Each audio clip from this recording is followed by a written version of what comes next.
በስመ አብ ወወልድ ወመንፈስ ቅዱስ አሐዱ አምላክ አሜን። እንደምን ዋላችሁ? እንደምን ሰነበታችሁ? ምሕረቱ ብዙ የሚሆን በቸርነቱ ይህንን ጊዜ የሰጠን የዘላለም አምላክ የጌቶች ጌታ ለሕልውናው መታጣት፣ ለባለጠግነቱ እጦት፣ ለኃይሉ መድከም፣ ለፍቅሩ ወረት የሌለበት ጌታ ስሙ ከዘላለም እስከ ዘላለም ድረስ የተመሰገነ ይሁን። በእግዚአብሔር ቸርነት የትምህርታችን ርዕስ ብሉይ ኪዳን የሚል ነው። እግዚአብሔርን አጋዥ፣ ብሩክ አጽናኝ፣ ይቅር ባይ የሚሆን መንፈሱን ገላጭ አድርገን የስምንተኛውን ቀን ትምህርት እንጀምራለን። መጽሐፈ ኢያሱ ወልደ ነዌ ምዕራፍ 1 ከቁጥር 1 ጀምሮ ያለውን በጸሎት መንፈስ ሆነን እናነባለን።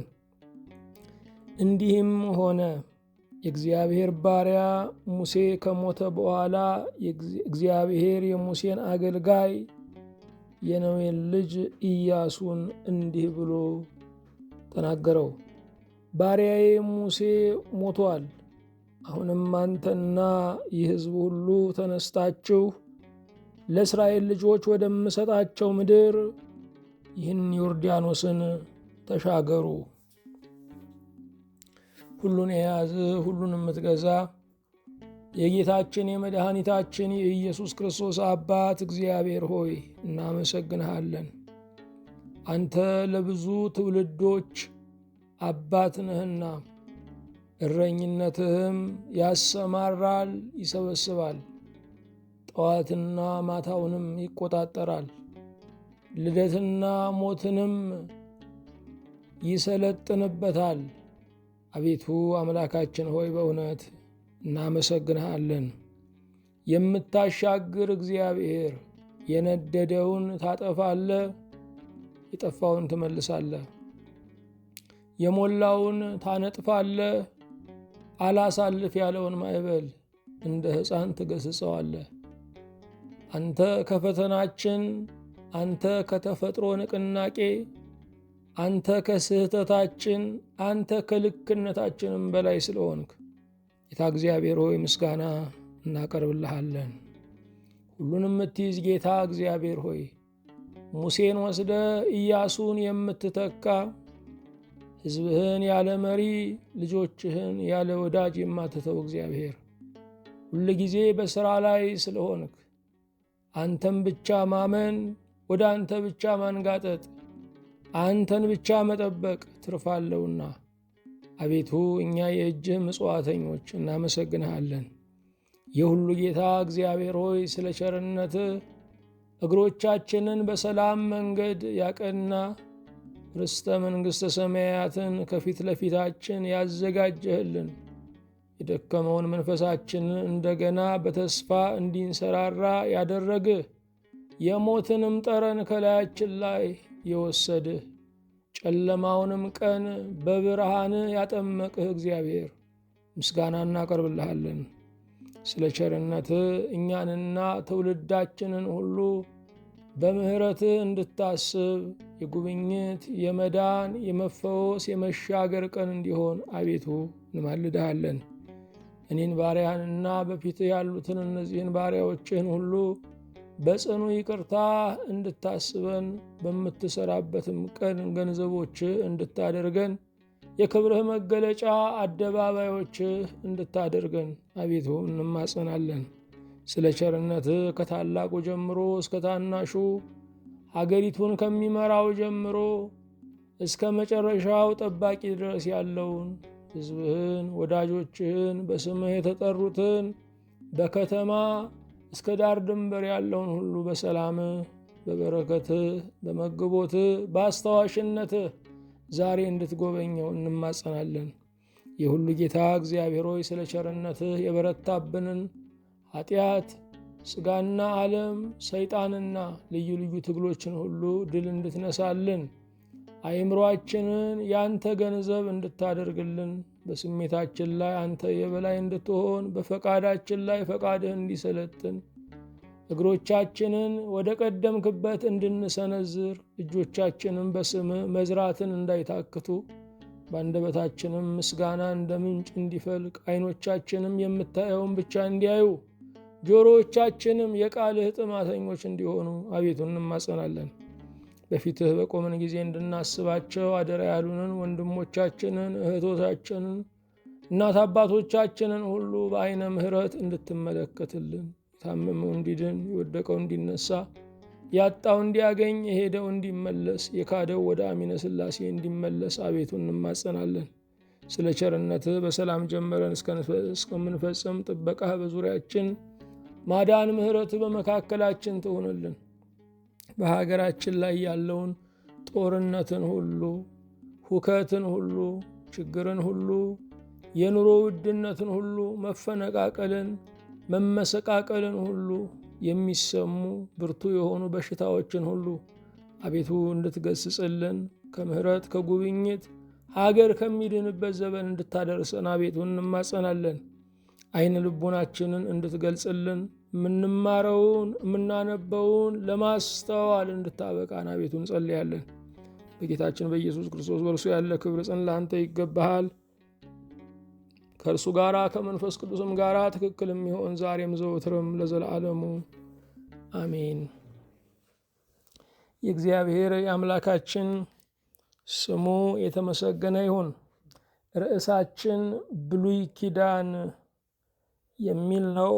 ባለፈው ጊዜ የብሉይ ኪዳንን የመጀመሪያውን አከፋፈል ኦሪት ተብሎ የሚጠራውን አምስቱን የሙሴን መጻሕፍት ለማየት ችለናል። ዛሬም በቀጣዩ የምናየው የብሉይ ኪዳን ሁለተኛውን አከፋፈል የታሪክ መጻሕፍት የሚለውን እናያለን። ብሉይ ኪዳን 4 ክፍልፋዮች አሉት። የመጀመሪያው ኦሪት ወይም ሕግ ተብሎ ይጠራል። ሁለተኛው ታሪክ ተብሎ ይጠራል። ሶስተኛው ቅኔ ወይም መዝሙራት ተብሎ ይጠራል። አራተኛው ትንቢት ተብሎ ይጠራል። ዛሬ በእግዚአብሔር ቸርነት የምናየው የታሪክ ክፍል የሆነውን 12 መጻሕፍትን ነው። የታሪክ ክፍል ተብለው የሚጠሩት መጽሐፈ ኢያሱ ወልደ ነዌ፣ መጽሐፈ መሳፍንት፣ መጽሐፈ ሩት፣ መጽሐፈ ሳሙኤል ቀዳማዊና ሁለተኛው፣ መጽሐፈ ነገሥት ቀዳማዊና ካልዕ፣ መጽሐፈ ዜና መዋዕል ቀዳማዊና ካልዕ፣ መጽሐፈ ዕዝራ፣ መጽሐፈ ነህምያ፣ መጽሐፈ አስቴር 12 መጻሕፍት ናቸው። በእያንዳንዱ መጽሐፍ ውስጥ የእግዚአብሔርን ግብር የጸና ፍቅሩን እናያለን።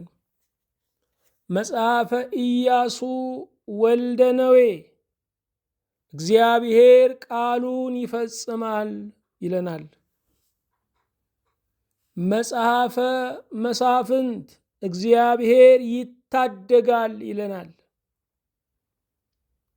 መጽሐፈ ሩት እግዚአብሔር ስህተትን ያርማል ይለናል።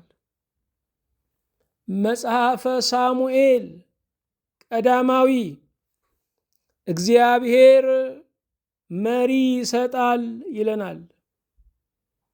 መጽሐፈ ሳሙኤል ካልዕ እግዚአብሔር ከፍ ያደርጋል ይለናል። መጽሐፈ ነገሥት ቀዳማዊ እግዚአብሔር ይመራል ይለናል። መጽሐፈ ነገሥት ካልዕ እግዚአብሔር ለነገሥታት ዓላማ አለው ይለናል። መጽሐፈ ዜና ቀዳማዊ እግዚአብሔር ትውልድን ይመራል ይለናል። መጽሐፈ ዜና መዋዕል ካልዕ እግዚአብሔር ዘመንን ያድሳል ይለናል። መጽሐፈ ዕዝራ እግዚአብሔር የወደቀን ማህበረሰብ ያነሳል ይለናል። መጽሐፈ ነህምያ እግዚአብሔር ክብርን ይመልሳል ይለናል። መጽሐፈ አስቴር እግዚአብሔር የሞትን አዋጅ ይሽራል ይለናል። በእነዚህ 12 መጻሕፍት ውስጥ የእግዚአብሔርን ግብር ለትውልድ ያለውን መለኮታዊ ተግባር እናያለን። በእነዚህ 12 መጻሕፍት ውስጥም የሰውን ጠባይ እናስተውላለን። መጽሐፈ ኢያሱ ወልደ ነዌ እግዚአብሔር የሰጠህን ተቀበል ይላል። መጽሐፈ መሳፍንት ካስጨናቂ የምትድነው በመጸለይ ነው ይለናል። መጽሐፈ ሩት እግዚአብሔር ባዕድን ዘመድ ያደርግልሃል ይለናል። መጽሐፈ ሳሙኤል ቀዳማዊ እግዚአብሔር ከተመኘኸው በላይ ይሰጥሃል ይለናል። መጽሐፈ ሳሙኤል ካልዕ እግዚአብሔር ታናሽነትህን አይንቅም ይለናል። መጽሐፈ ነገሥት ቀዳማዊ እግዚአብሔር በአንተ ላይ ሥራ አለው ይለናል። መጽሐፈ ነገሥት ካልዕ እግዚአብሔር በጨለማ ውስጥም ብርሃን አለው ይለናል። መጽሐፈ ዜና መዋዕል ቀዳማዊ እግዚአብሔር የቃል ኪዳን ወዳጁን ይፈልጋል ይለናል። መጽሐፈ ዜና መዋዕል ካልዕ እግዚአብሔር ኃጢአትን ይቀጣል ይለናል። መጽሐፈ ዕዝራ እግዚአብሔር የሄደብንን ነገር ይመልሳል ይለናል። መጽሐፈ ነህምያ እግዚአብሔር ስምን ያድሳል ይለናል። መጽሐፈ አስቴር እግዚአብሔር ዘመንን ይቀጥላል ይለናል። በ12ቱ የታሪክ መጻሕፍት ውስጥ የእግዚአብሔርን ክብር የእኛን አቋምና ልንከተለው የሚገባውን መርህ እናያለን። የታሪክ መጻሕፍት ከኢያሱ እስከ ነገሥት መጻሕፍት ድረስ አንድ ምድብ ናቸው። ከመጽሐፈ ኢያሱ ወልደ ነዌ እስከ ነገሥት መጻሕፍት ድረስ አንድ ምድብ ናቸው። በኢያሱ ርስትን እንዳገኙ ስናነብ በነገሥት በመጽሐፈ ነገሥት ካልዕ ላይ ደግሞ ርስትን እንዳጡ እናነባለን። ስለዚህ ከኢያሱ እስከ ነገሥት ካልዕ ድረስ አንድ ምድብ ናቸው። እኛ ክርስቲያኖች እነዚህን መጻሕፍት የታሪክ መጻሕፍት ብለን እንጠራቸዋለን። አጠራራችንም ተራ የታሪክ መዛግብት ማለታችን ሳይሆን እግዚአብሔር ታሪክን የሚቆጣጠር ታሪክን የሚመራ የታሪክ ባለቤት መሆኑን የሚያትት ነው። አይሁዳውያን የራሳቸው የሆነ መጠሪያ አላቸው። ለነዚህ መጻሕፍቶች ወይም ለነዚህ የታሪክ መዛግብቶች አይሁዳውያን የቀደምት ነቢያት መጻሕፍት በማለት ይጠራሉ። ሌሎችን ደግሞ የደሃርት ነቢያት መጻሕፍት በማለት ይጠራሉ።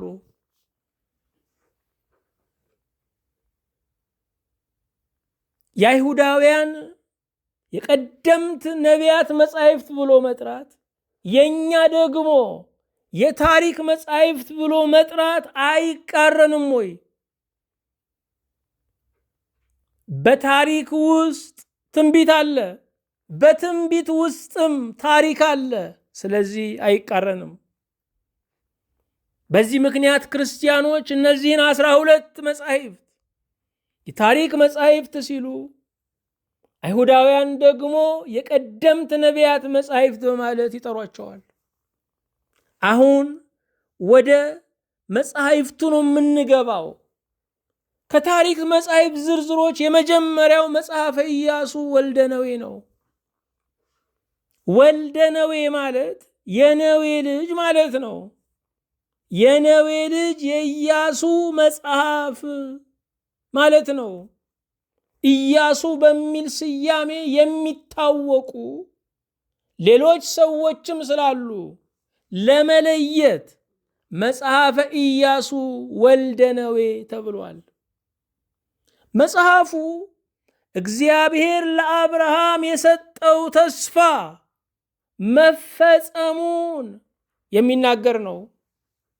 እግዚአብሔር ለአብርሃም በሰጠው ተስፋውን ከተቀበለበት ቀን አንስቶ እስራኤል ከግብፅ እስከወጡበት ቀን ድረስ 430 ዓመት ነው።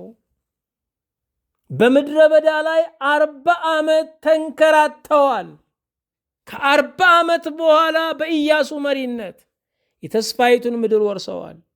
ስለዚህ መጽሐፈ ኢያሱ ወልደ ነዌ የ470 ዓመት ተስፋ መፈጸሙን የሚነግረን መጽሐፍ ነው።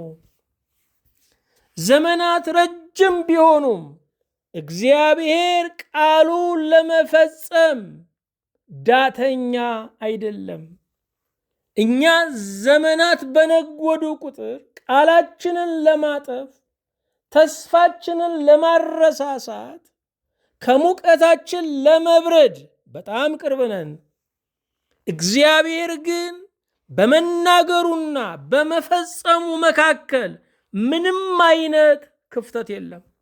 የፈቃድ ክፍተት የለም። የኃይል ክፍተት የለም። የታማኝነት ክፍተት የለም። መጽሐፈ ኢያሱ ከግብፅ ምድር ከወጡ እስራኤላውያን የተስፋይቱን ምድር የወረሱ 2 ሰዎች ብቻ መሆናቸውን ይነግረናል። እነርሱም ኢያሱና ካሌብ ናቸው። በሚሊዮን የሚቆጠር ሕዝብ ከግብፅ ምድር ወጥቷል። ከ2 ሚሊዮን እስከ 3 ሚሊዮን የሚጠጋ።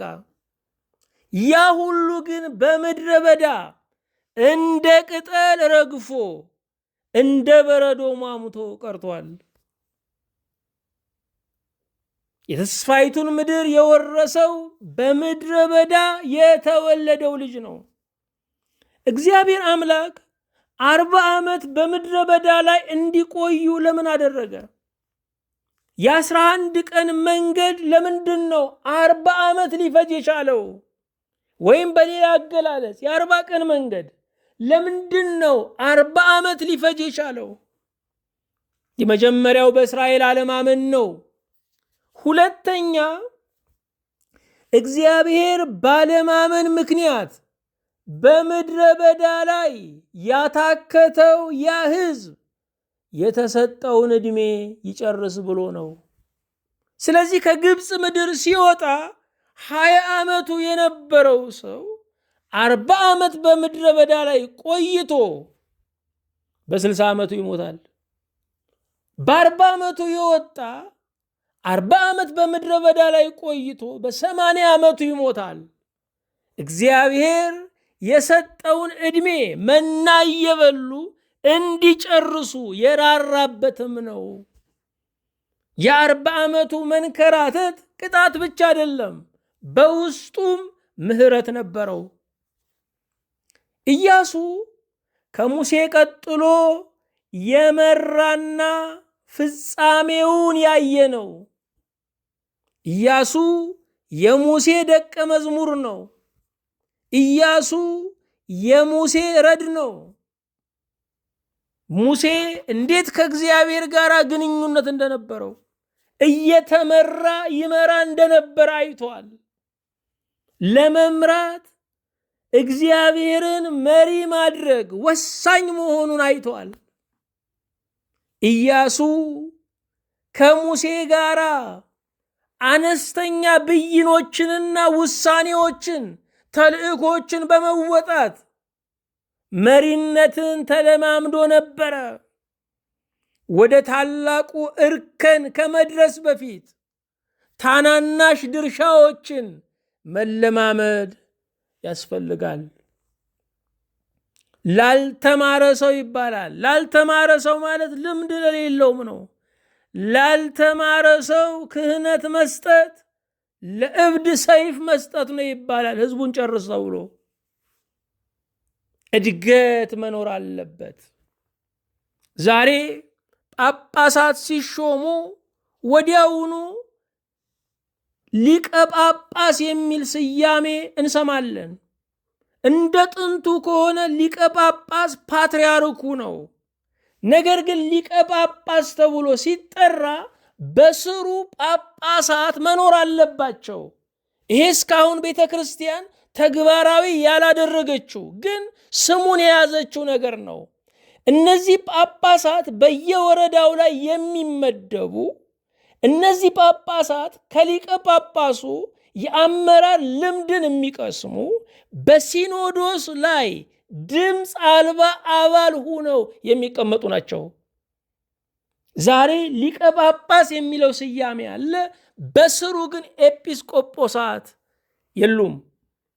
ስለዚህ በሲኖዶስ ውስጥ ሊቀ ጳጳሱን የሚረዱ ኤጲስቆጶሳት የሲኖዶሱን ውሳኔና አካሄድ የሚያጠኑ ድምፅ አልባ አባላት ያስፈልጋሉ።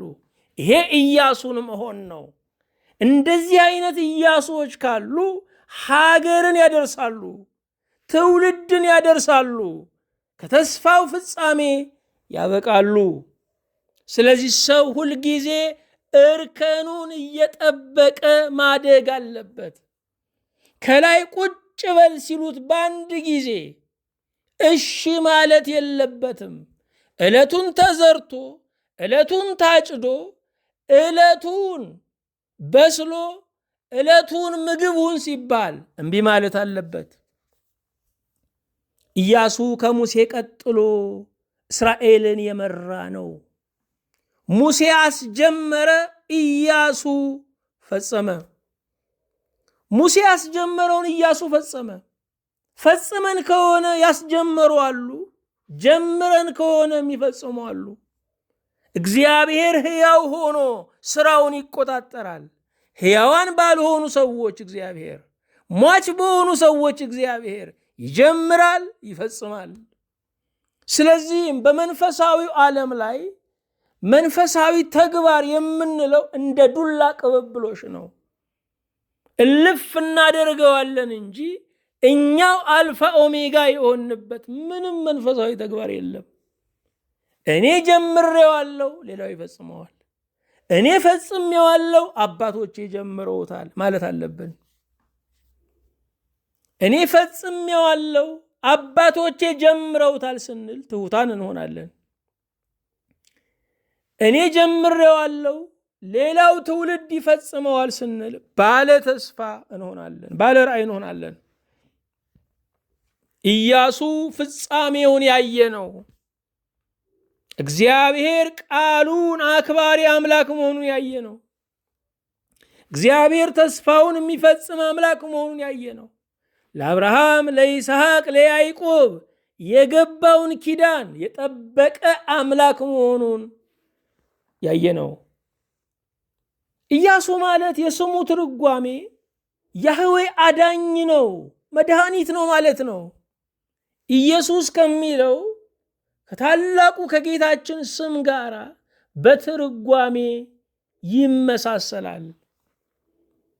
የኛ አዲሱ ኢያሱ ጌታችን መድኃኒታችን ኢየሱስ ክርስቶስ ነው። ማርና ወተት የምታፈስ ምድራዊ ርስትን ሳይሆን ዘለዓለማዊ ሰማያዊ መንፈሳዊ የሆነችን ርስተ መንግሥተ ሰማያትን የሰጠን የኛ ሐዲስ ኢየሱስ የኛ ሐዲስ ኢያሱ የእግዚአብሔር ልጅ እርሱ ነው። መጽሐፈ ኢያሱ ከኤፌሶን መልእክት ጋር ትይዩ ሆኖ ይተረጎማል፣ ይጠናል። መጽሐፈ ኢያሱ እግዚአብሔር ምድራዊ ርስትን ለእስራኤል እንደሰጠ ሲናገር፣ ኤፌሶን መልእክት ደግሞ በልጁ በኢየሱስ ክርስቶስ ላመኑት ሰማያዊ መንፈሳዊ ርስትን እንደሰጠ እናጠናለን። በአጭር ቋንቋ መጽሐፈ ኢያሱ የሚናገረው እግዚአብሔር ቃሉን አክባሪ መሆኑን ይገልጽልናል። እግዚአብሔር ተስፋ ሲሰጥ ያለማንም ተጽዕኖ ነው። ተስፋውን ለመፈጸምም መንገድ ላይ የሚያስቀረው የሰው ድካምም የሰው ብልሽትም የለም ማለት ነው። ስለዚህ መጽሐፈ ኢያሱ ወልደ ነዌ ኦሪት ዘፍጥረት ምዕራፍ 15 ቁጥር 13 ጀምሮ የተጻፈው ቃል ኪዳን ተስፋ የተፈጸመበት ነው። አብርሃምንም አለው ዘርህ ለእርሱ ባልሆነች ምድር ስደተኞች እንዲሆኑ በእርግጥ እወቅ፣ ባሪያዎች አድርገውም 400 ዓመት ያስጨንቋቸዋል። ደግሞም በባርነት በሚገዟቸው ሕዝብ ላይ እኔ እፈርዳለሁ። ከዚያም በኋላ በብዙ ከብት ይወጣሉ። አንተ ግን ወደ አባቶች በሰላም ትሄዳለህ፣ በመልካም ሽምግልና ትቀበራለህ። በአራተኛው ትውልድ ግን ወደዚህ ይመለሳሉ፣ የአሞራውያን ኃጢአት ገና አልተፈጸመምና ይላል። እስራኤላውያን በግብፅ ምድር 430 ዓመት እንደኖሩ ሁላችንም እንናገራለን፣ እንሰማለን። 430 ዓመት የሚባለው እግዚአብሔር ለአብርሃም ተስፋ ከሰጠበት እስከ ጸአተ እስራኤል ከግብፅ እስከወጡበት ድረስ ያለው ዓመት ነው። ስለዚህ እስራኤል በግብፅ ምድር ላይ የኖሩት 215 ዓመት ነው። 215 ዓመት ነው። 430 ዓመት የምንለው ተስፋው ተሰጥቶ እስኪፈጸም ድረስ ያለው ነው። እግዚአብሔር አንደኛውን ትዕግስት ያስተምራል፣ አንደኛውን ደግሞ ለንስሐ ይጠብቃል። 430 ዓመት በምድሪቱ ላይ የነበሩት አሞራውያን ለንስሐ እንዲበቁ እግዚአብሔር የሰጣቸው ጊዜ ነው። አልተጠቀሙበትም። ስለዚህ አገራቸውን ነጥቆ ለእስራኤል ሰጠ። መጽሐፈ ኢያሱ ወልደ ነዌ የመምህርነት መነሻ ተማሪነት መሆኑ ይነግረናል። ኢያሱ የሙሴ የቃሉም የተግባሩም ተማሪ አዳሪ ደቀ መዝሙር ነበረ። ይህ ብቻ አይደለም፣ የመሪነት መነሻ ረዳትነት ነው። አይታችሁ ከሆነ ረዳት ግንበኛ የሚባል አለ፣ ረዳት አናጢ የሚባል አለ። ረዳት ግንበኛ አለ፣ ረዳት አናጢ አለ። እነዚህ ሁሉ ዋናውን ለመሆን ዋናውን ለመተካት ዝግጅት ላይ ያሉ ናቸው። ሁለተኛው መጽሐፍ የምናየው ከታሪክ መጻሕፍት መጽሐፈ መሳፍንትን ነው። መጽሐፈ መሳፍንትን ነው። ከታሪክ መጻሕፍት ሁለተኛው መጽሐፍ መጽሐፈ መሳፍንት ነው። መጽሐፈ መሳፍንት የ300 ዓመታት ታሪክ ነው። መጽሐፈ መሳፍንት የሚናገረው ለነጻነት የሚደረገውን ትግል ነው። እስራኤላውያን በግብፅ ምድር ባሮች ነበሩ። በመጽሐፈ መሳፍንት ውስጥ ደግሞ በገዛ ሀገራቸው ላይ ቅኝ ተገዝተው ነበረ። እግዚአብሔር የቅኝ ግዛትን ቀንበር እንደሰበረ የሚናገር መጽሐፍ ነው። መሳፍንት የሚባሉት መሲሐን ነበሩ፣ ነፃ አውጪዎች ነበሩ። ከዚህ በመነሳት መሲሁን ክርስቶስን አይሁዳውያን ይጠብቁ የነበረው ከሮማውያን ባርነት ነፃ ያወጣናል ብለው ነው። እርሱ ግን ከኃጢአት፣ ከሞት፣ ከዘላለም ፍርድ ባርነት ነፃ ሊያወጣን መጥቷል። ስለዚህ መጽሐፈ መሳፍንት ለነፃነት የተከፈለውን ዋጋ የሚናገር ነው።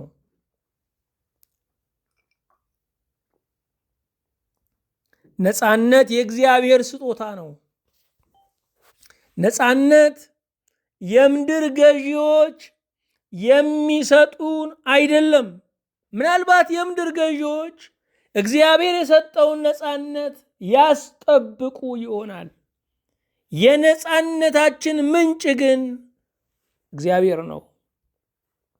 ነፃነታችንን መጠበቅ፣ ሀገራችንን መጠበቅ፣ ቅኝ ገዢዎችን እምቢ ማለት የመጽሐፈ መሳፍንት ሐሳብ ነው። መጽሐፈ መሳፍንት በኢያሱና በሳሙኤል መካከል ያለውን ዘመን ይገልጣል። ኢያሱ እንደሞተ የምናነበው በመጽሐፈ መሳፍንት በምዕራፍ 1 ቁጥር 1 ላይ እንዲህም ሆነ ኢያሱ ከሞተ በኋላ የእስራኤል ልጆች ከነዓናውያንን ለመውጋት ማን በፊት ይወጣልናል ብለው እግዚአብሔርን ጠየቁ ይላል።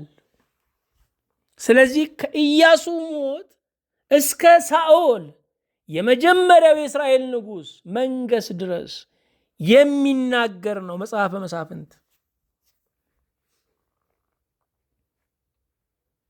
መጽሐፈ መሳፍንት በሀገር ላይ ትልቁ ክፍተት መሪ ማጣት መሆኑን ይነግረናል። መሪ ማጣት ትልቅ ክፍተት ነው። ትልቅ አደጋ ያመጣል። ዛሬ ይክፋም ይልማም በዙፋን ላይ መሪ አለ። ያለው መሪ ዛሬ የለም ቢባል ጨዋው ሰው ባለጌ ይሆናል። ጭምቱ ሰው ዘራፊ ይሆናል። ሰላም የሚላችሁ ቤት ሰብሮ ይገባል። የተቀያየመ ሰይፍ ይዞ ይወጣል፣ ይገዳደላል። በሀገራችን ሻውል የሚባል ስም እንሰማለን። ሺአውል ማለት ነው። ሺአውል ማለት ንጉሱ ነው። ሺ በሰላም ወጥቶ የሚገባው ንጉስ በዙፋኑ ስላለ ነው።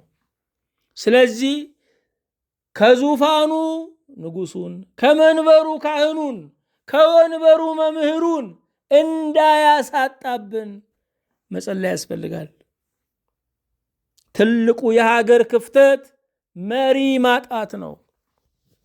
በመጽሐፈ መሳፍንት ላይ መሪ አጣም ብቻ አይደለም፣ መሪዎች ስለመሩ እግዚአብሔርን አመሰገኑ የሚል ቃልም አለ። አንዳንድ ጊዜ መሪዎች መሪው ላይ ተቀምጠዋል፣ ነገር ግን ከኋላ የሚጨፍረውን ህዝብ ዞረው ዜማ ያወርዳሉ። መሪውን የጨበጠ የሚሰማው የሚያየው ከፊት ለፊቱ ያለውን ብቻ ነው። መሪውን ለቆ ከተሳፋሪው ጋር ጨዋታ ከጀመረ ቀጥሎ አደጋ ነው። ከተሳፋሪው ጋር ጭፈራ ከጀመረ መኪናው ቀጥሎ ተገልባጭ ነው። መሪዎች ስለመሩ። አንዳንድ ጊዜ መሪዎች ይቀመጣሉ፣ ላይመሩ ይችላሉ። ስለዚህ በሀገር ላይ ትልቅ ክፍተት መሪ ማጣት ነው። ሙሴ ኢያሱን ተካ። ኢያሱ ግን መተካት አልቻለም። ለምን ይሆን? ምናልባት እኔና ቤቴ እግዚአብሔርን እናመልካለን፣ የምታመልኩትን ምረጡ አለ። መሪ ለማውጣት ፈልጎ አቅቶት ሊሆን ይችላል። አንዳንድ ጊዜ ባለጌ ያሳደገው ብለን እንናገራለን። ነገር ግን እውነቱን ስናየው የባለጌ ልጅ እንደውም ጨዋ ነው። በአባቱ በእናቱ እያፈረ እናት አባቱን ለመሸፈን ሲል በግድ ጨዋ ይሆናል። የባለጌው የአዳም ልጅ አቤል ጻድቅ ነው። የዋሁ የዳዊት ልጆች ግን ባለጌዎች ነበሩ። እግዚአብሔር ልጅን ቀጥቶ ይስጥ። እግዚአብሔር ልጅን መክሮ ይስጥ። ልጅ እንደ ራሱ እንጂ እንደ ወላጁ አይሆንም። ስለዚህ ባለጌ ያሳደገው የሚለው ከንቱ አባባል ነው። ኢያሱ ደቀ መዝሙር ማውጣት አልቻለም፣ አልሞከረም ማለት አይደለም፣ አልወጣለትም። መጽሐፈ መሳፍንት ምዕራፍ 21 ቁጥር 25 የመጨረሻው ምዕራፍ የመጨረሻው ቁጥር፣ በዚያም ዘመን በእስራኤል ዘንድ ንጉሥ አልነበረም፣ ሰው ሁሉ በፊቱ መልካም መስሎ የታየውን ያደርግ ነበር ይላል። የሞራል ገደብ አልነበረም። የሞራል ሚዛን አልነበረም። የልክና የልክ አይደለም ሚዛን ተዛብቶ ነበረ። በማን ዘመን? በመሳፍንት ዘመን። ለምን? በእስራኤል ንጉሥ አልነበረም ነበርና። ስለዚህ አንድ ንጉሥ የህዝቡ የወራሪ ጠባቂ ብቻ አይደለም፣ የባህሉ፣ የስነ ምግባሩ፣ የሞራሉ ጠባቂ ነው። ዛሬ ያሉት የዓለም ነገስታት ድንበርን ከወራሪ ይጠብቃሉ፣ እሱም ለወንበራቸው ሰግተው። ትውልድን ግን ከሞራል ወራሪ አይጠብቁም። ከባህል ወረራ ትውልድን አይጠብቁም፣ አልታደሉም። ስለዚህ አንድ ንጉሥ ሲቀመጥ የህዝቡ የሞራሉ፣ የእሴቱ፣ የባህሉ፣ የቋንቋው፣ የክብሩ፣ የሃይማኖቱ፣ የድንበሩ ጠባቂ ነው ማለት ነው። መቼም ሰው የመጨረሻው ደረጃ ላይ ከደረሰ ማየት ያለበት የታችኛውን ነው። ከንጉስነት በላይ ምን ይኮናል? የመጨረሻው ነው። ለበታችሁ ማሰብ፣ ለበታችሁ መራራት ይገባዋል። እግዚአብሔር እዚህ ቦታ ካደረሰኝ ህዝብ ለእኔ ይኑርልኝ ሳይሆን እኔ ለህዝቡ እኖራለሁ ማለት አለበት። መጽሐፈ መሳፍንት መንፈሳዊ ቅጥር ሲወድቅ ጠላት ይመጣ እንደነበረ ይነግረናል። እስራኤላውያን በጸሎት በአምልኮ በህብረት ሲደክሙ ጠላት ይመጣ ነበረ። ዛሬ በህይወታችን የተለያዩ ውጊያዎች አሉብን። በጸሎት ደክመን ሊሆን ይችላል። ስለዚህ የጸሎት አጥራችንን ማጠባበቅ፣ ቅጥራችንን እንደገና ማጠነካከር ይገባናል። ሌሊት በጸሎት ያላሰሩት ጠላት ይባላል፣ ቀን ሲፋንን ይውላል። ቀኖቻችን እንዳይበላሹ በማለዳ በእግዚአብሔር ፊት መቆም አለብን። በእውነት የሚያሳዝን ነው። ለዜና ጊዜ አለን፣ አትክልት ለመኮትኮት ጊዜ አለን፣ ውሻ ለማናፈስ ጊዜ አለን፣ ልጆቻችንን ለማለባበስ ለማጫወት ጊዜ አለን፣ ከጓደኞቻችን ጋር ስልክ ለማውራት ጊዜ አለን፣ እድር እቁብ ለመሄድ ጊዜ አለን። ለእግዚአብሔር ግን ጊዜ የለንም። መጽሐፉን ለማንበብ ጊዜ የለንም። ለመጸለይ ጊዜ የለንም። የሚያሳዝነው ግን ውጊያ በዛብኝ እንላለን። ያላሰሩት ይዋጋል። በእግዚአብሔር ፊት ካልሆንን በጠላት ፊት ነን ያለነው። መጽሐፈ መሳፍንት በመዕነት ሲደክሙ ሀገር እንደሚታወክ ጠላት እንደሚበዛ ይናገራል። በመጽሐፈ መሳፍንት ኢያሱን ትተን 12 መሳፍንት ተነስተዋል። እነዚህ መሳፍንቶች ከሀገር ከንግስና የሚጀምሩ አልነበሩም። ወይም መሳፍንትነት እንደ ንግስና ወደ ልጅ የሚሻገር አልነበረም። አንድ መስፍን ለመሆን ከሃ መጀመር አለበት። መጀመሪያ ጎበዞችን ሰብስቦ ፊት አውራሪ ሆኖ ይዋጋል፣ ጠላትን ይደመስሳል፣ ነፃነትን ያስከብራል፣ ህዝቡን ያሳርፋል። ከዚያ በኋላ በህዝቡ ፈቃድ የህዝቡ አለቃ ይሆናል። ስለዚህ 12 መሳፍንት ተነስተዋል በ300 ዓመታት ታሪክ ውስጥ። ልብ አድርጉ። እስራኤላውያን ከግብፅ ምድር ከወጡ በኋላ ኢያሱ ከሞተ በኋላ 12 መሳፍንት ለ300 ዓመታት ያህል እስራኤልን ገዝተዋል። 6ቱ ታዋቂ ናቸው፣ 6ቱ ደግሞ ንዑሳን ናቸው። ታዋቂ የሚባሉት መሳፍንቶች ጎቶንያል የመጀመሪያው፣ ናኦድ፣ ዲቦራ እቺ ሴት ነች ደግሞ ዲቦራ፣ ጌዲዮን፣ ዮፍታሄ፣ ሶምሶም ናቸው 6ቱ ታዋቂዎች። 6ቱ ደግሞ እንደ ንዑሳን ያሉት ብዙ ታሪካቸው ጎልቶ ያልተነገረ ሰሜጋር፣ ቶላ፣ ኢያዕር፣ ኢብፃ፣ ኤሎምና አብዶን ናቸው። እነዚህ 12 መሳፍንቶች ለ300 ዓመታት ያህል እስራኤልን አስተዳድረዋል። የመሳፍንት መጻሕፍት ስለ መሳፍንቱ ምን ይነግረናል?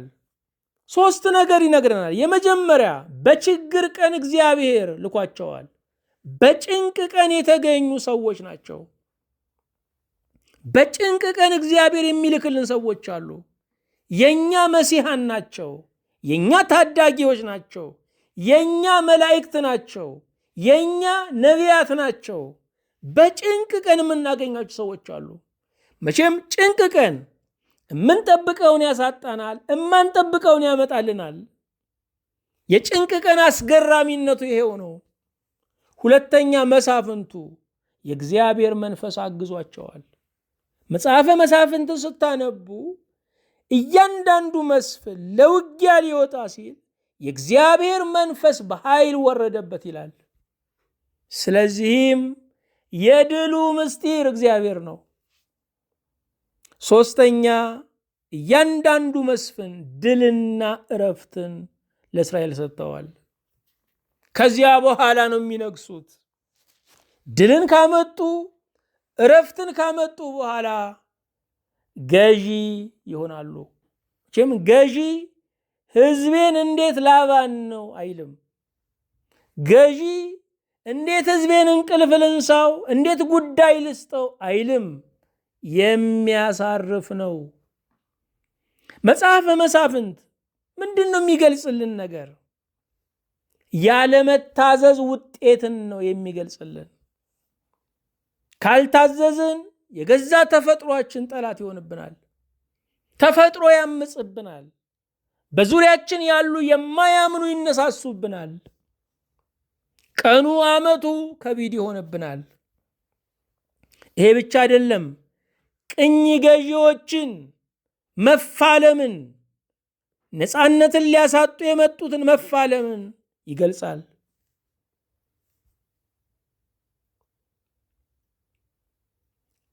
እስራኤል ልጆች 40 ዓመት በበረሃ በምድረ በዳ ተንከራተዋል። ኢያሱ ርስትን እያከፋፈለን የሞተው ከዛ በኋላ ባለው ዘመን ማረፍ ነበረባቸው። ግን መሪ አላገኙም፣ ንጉሥ አላገኙም። በዚህ ምክንያት ሀገሪቱ እረፍትም ልማትም አላገኘችም ለ300 ዓመታት ያህል። መሪዎች ካልተገኙ፣ እውነተኛ ንጉሥ ካልተገኘ ሀገር እረፍትም እድገትም የለውም። እስራኤል ነፃ ወጥተዋል፣ ግን እረፍትና ልማት የላቸውም። አፍሪካ ከቅኝ ገዢዎች ነፃ ወጥታለች። ቅኝ ገዢዎቹ ግን አፍሪካን ለቀው ሲወጡ የወጥ ቤቶቻቸውን፣ ታዛዦቻቸውን ሻለቃና ኮረኔል እያሉ እንዲሁ እየሰየሙ እነሱን አስቀምጠው ነው የሄዱት። ስለዚህ አፍሪካ ከቅኝ ገዢዎች ተላቃ በገዛ ልጆቿ ቅኝ ተይዛለች። እንደውም ከቅኝ ገዢዎች የሚከፉ አንዳንድ የአፍሪካ መሪዎች ለመናገር እስኪሰቅ ድረስ የሰው ስጋ ጭምር ይበላሉ ተብለው የሚጠረጠሩ ነበሩ። አፍሪካ ነፃ ወጥታለች፣ አዎ፣ ግን አላረፈችም። እንደ መሳፍንት ዘመን በአፍሪካ ውስጥ የተሳኩ ከ66 በላይ የሚሆኑ ባለፉት 40 ዓመታት መፈንቅለ መንግስቶች ተካሂደዋል። አፍሪካ አሁንም የበሽታ መሞከሪያ ናት። አፍሪካ አሁንም በእውቀቷ በሀብቷ እንዳትኖር በእጅ አዙር ተጨንቃን ያለችው። አፍሪካ ከአፍሪካ ውጭ የሆነ መድኃኒትን ከፈለገች መቼም አትድንም። ስለዚህ አፍሪካውያን ነፃነታቸውን እንደ እስራኤላውያን መፈለግ አለባቸው። አሁን ነፃ ወጥተናል፣ ግን ነፃ አልወጣንም ብለው መጠየቅ አለባቸው።